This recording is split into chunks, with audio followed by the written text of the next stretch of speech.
What's up, YouTube? Today I'm going to show you about this recent method that I discovered to get meals extremely cheap at a discounted price. And you actually get great variety and great tasting food with this from quality restaurants. The app itself is called Too Good To Go, and you can see it on both the Apple and Google Play Store. Once you open the app, as you can see, you're just going to click your location so it could pull up with restaurants in the area.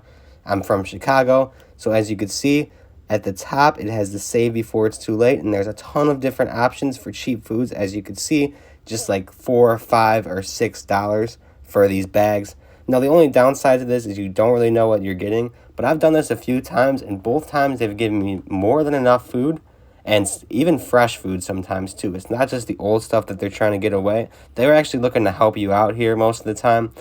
And if you're unsure too, you could always look at the reviews. Most of these restaurants do have good reviews, because most of these restaurants, they're not really just throwing away their food. They're signed up on here because they want to actually help you and help you out with your financial situation.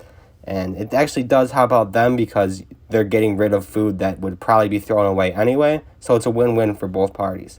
There's plenty of other apps out there too if you want to do your research and find some other ones. This is just one that I've used myself and I like it a lot.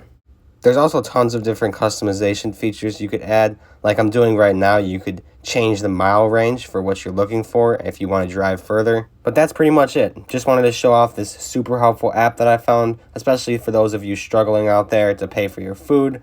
And if you want to get a nice meal for cheap, this is a great way to do it. If you have any questions or were confused about this tutorial, please comment down below and I'll be sure to answer them. Otherwise, don't forget to like and subscribe, and thanks for watching.